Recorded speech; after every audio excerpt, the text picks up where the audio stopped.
Hi my dear friends, मैं revision आप लोगों के सामने आज एक नया टॉपिक ज्योमेट्री यानी ज्यामिति लेकर आया हूँ। ज्योमेट्री में सबसे पहले हम लोग डिस्कस करेंगे त्रिभुज के बारे में।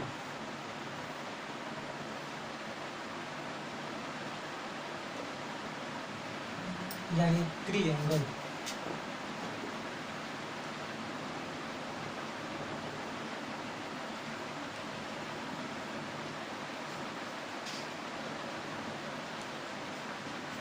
ट्रायंगल त्रिभुज, जैसा कि नाम से ही स्पष्ट है,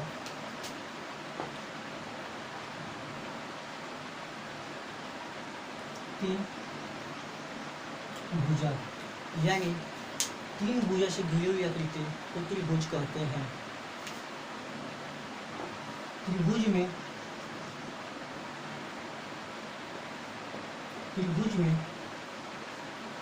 तीन भुजा, तीन कोण तथा तीन शीर्ष। यानी त्रिभुज में तीन भुजा, तीन कोण, तीन शीर्ष यानी 3 साइड्स, 3 एंगल्स एंड 3 वर्टिसेस त्रिभुज में पाई जाती हैं। यदि हमें त्रिभुज में भुजाओं का मान दिया गया हो तो हमेशा त्रिभुज में इन्हीं दो भुजाओं का योग तीसरे भुजा से बड़ा होता है, अर्थात AB प्लस BC ग्रेटर होगा CA से, BC प्लस CA बड़ा होगा AB से, CA प्लस AB बड़ा होगा BC से। यानी हमेशा किन्हीं दो भुजाओं का योग तीसरी भुजा से बड़ी होती है। त्रिभुज में एंगल A के सामने की भुजा A कहलाती है, एंगल B के सामने की भुजा B कहलाती है और एंगल C के सामने की भुजा C कहलाती है। त्रिभुज को जनरली दो भागों में बांटा जाता है। दो आधार पर त्रिभुज को बांटा जाता है, पहला भुजा के आधार पर और दूसरा कोण के आधार पर। तो सबसे पहले हम त्रिभुज को भुजा के आधार पर बांटने का काम करेंगे।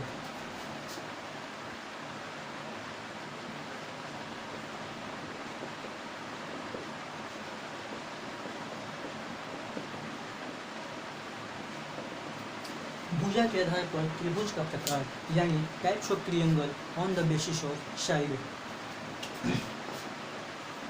पहला समबाहु त्रिभुज, दूसरा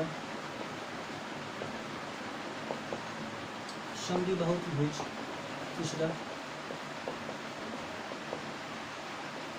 विषमबाहु त्रिभुज।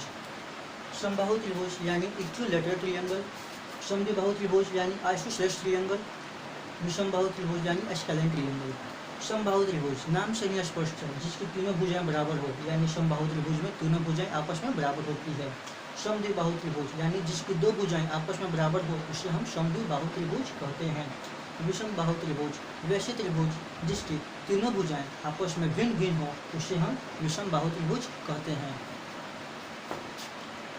समबाहु त्रिभुज का परिमाप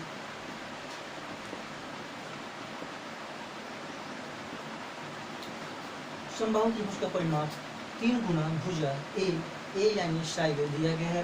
परिमाप आपका होता है समबाहु त्रिभुज का 3 गुना भुजा।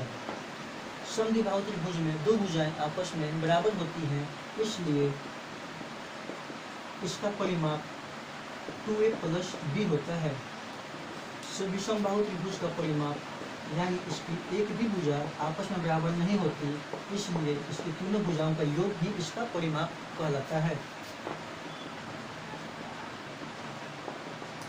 समबाहु त्रिभुज का क्षेत्रफल आपका होता है √3/4 A², जहाँ A आपका भुजा होगा।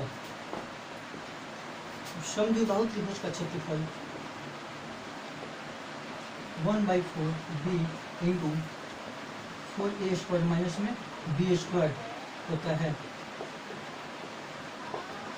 विषमबाहु त्रिभुज का क्षेत्रफल, जिसे हम हीरोन सूत्र के नाम से भी जानते हैं, वो आपका होता है √S into S minus A, S minus B और S माइनस सी, जहाँ एस बराबर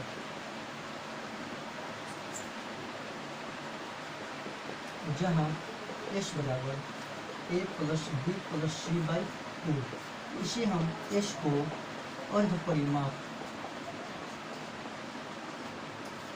परिमाप भी कहते हैं। तो मेरे भाइयों, इतना हमने देख लिया त्रिभुज, भुजक आधार पर त्रिभुज का प्रकार, समबाहु, समद्विबाहु और विषमबाहु, तीनों का परिमाप और तीनों का क्षेत्रफल भी मैंने देख लिया। आइए अब हम त्रिभुज को कोण के आधार पर बांटने का काम करेंगे।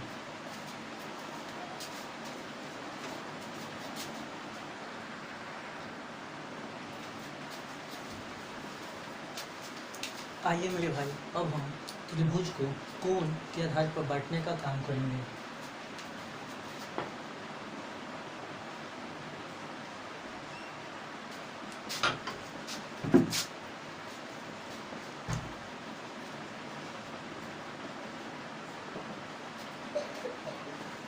यानी कोण के आधार पर त्रिभुज का प्रकार, यानी types of triangle on the basis of angle. कोण के आधार पर त्रिभुज 6 प्रकार के होते हैं।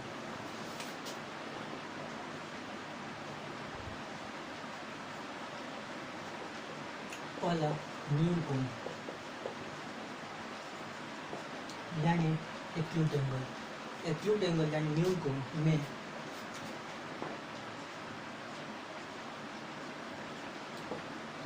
न्यून कोण में थीटा का मान हमेशा 0 डिग्री और 90 डिग्री के बीच में होता है, उसे हम कहते हैं न्यून कोण।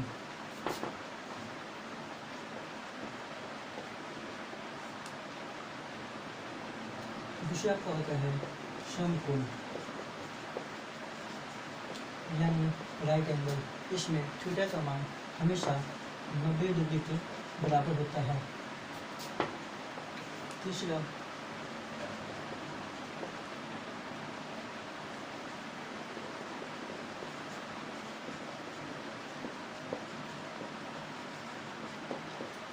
आपका ऑब्टूस एंगल। इसमें थीटा का मान हमेशा 90 डिग्री से लेकर 180 डिग्री के बीच में होता है।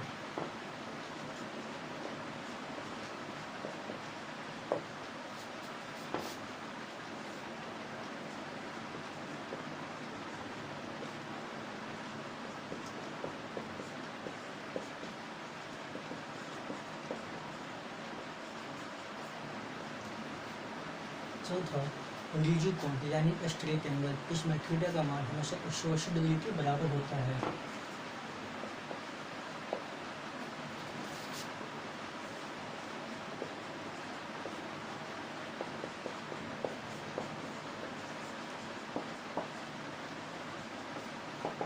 पांचवा आपका रिफ्लेक्स एंगल। इसमें थीटा का मान हमेशा 180 डिग्री से लेकर 360 के बीच में होता है।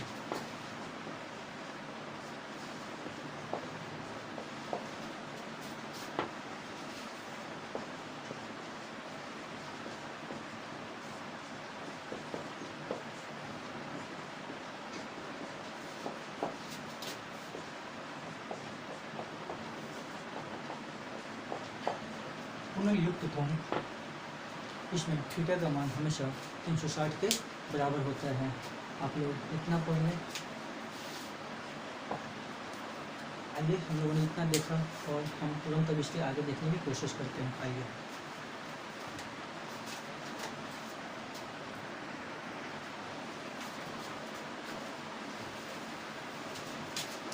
अब हम लोग देखेंगे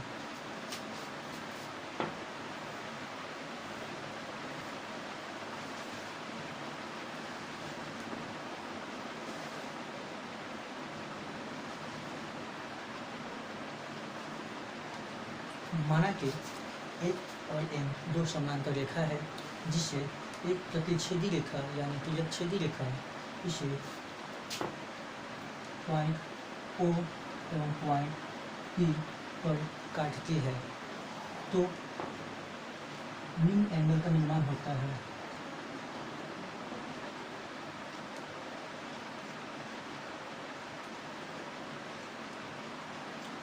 जब दो समांतर रेखाएं को एक छेदी रेखा काटती है, दो भिन्न भिन्न बिंदु पर काटती है, हटाते हैं इस बिंदु को, दो भिन्न भिन्न बिंदु पर प्रतिच्छेद करती है, तो निम्न कोणों का निर्माण होता है। आइए कौन कौन कोण है और हम इस पर चर्चा करते हैं। पहला मेरा बनता है संगत कोण यानी कोरस्पॉन्डिंग एंगल। संगत कोण में कौन कौन से कोण आते हैं, आइए चर्चा करते हैं। पहले एंगल बी बराबर एंगल ए, एंगल ए बराबर एंगल एफ, एंगल सी बराबर एंगल एच, एंगल डी बराबर एंगल जी। यह आपके हुए संगत कोण यानी ए बराबर एफ, बी बराबर ई, सी बराबर एच, डी बराबर जी। संगत कोण के बाद हम लोग पढ़ेंगे एकांतर अंतःकोण।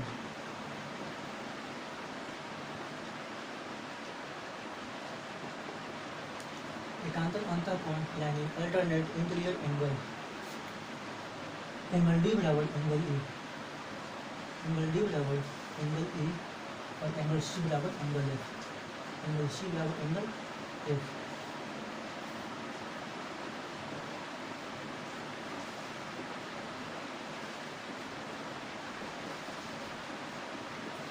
इस पर आता है एकांतर बाह्य कोण यानी अल्टरनेट एक्सटीरियर एंगल।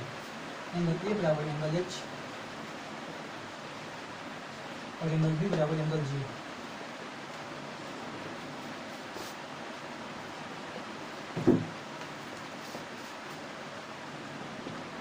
अब यहाँ से आपका आता है शीर्षाभिमुख कोण।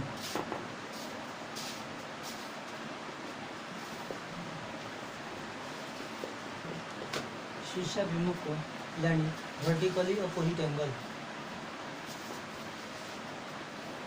एंगल ए बराबर एंगल सी, एंगल बी बराबर एंगल डी, एंगल ए बराबर एंगल जी, एंगल ए बराबर एंगल एच। और यहाँ से आता है लीनियर एंगल यानी रिजु कोण भी उसे कर सकते हैं, ये रिजु कोण भी देखते हैं।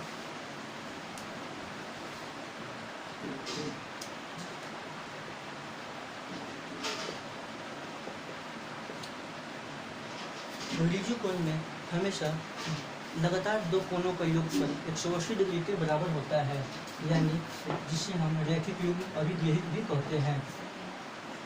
Angle B plus angle A is equal to 180 degree, angle A plus angle D is equal to 180 degree, angle D plus angle C is equal to 180 degree, angle C plus angle B is equal to 180 degree, angle A plus angle F is equal to 180 degree, angle F plus angle G is equal to 180 degree, angle G plus angle H is equal to 180 degree, angle H plus angle E is equal to 180 degree. यह आपके हो गए रिजु कोण। अब हम लोग यहाँ से देखेंगे निरंतर अंतःकोण यानी कॉन्सिक्यूटिव एंगल।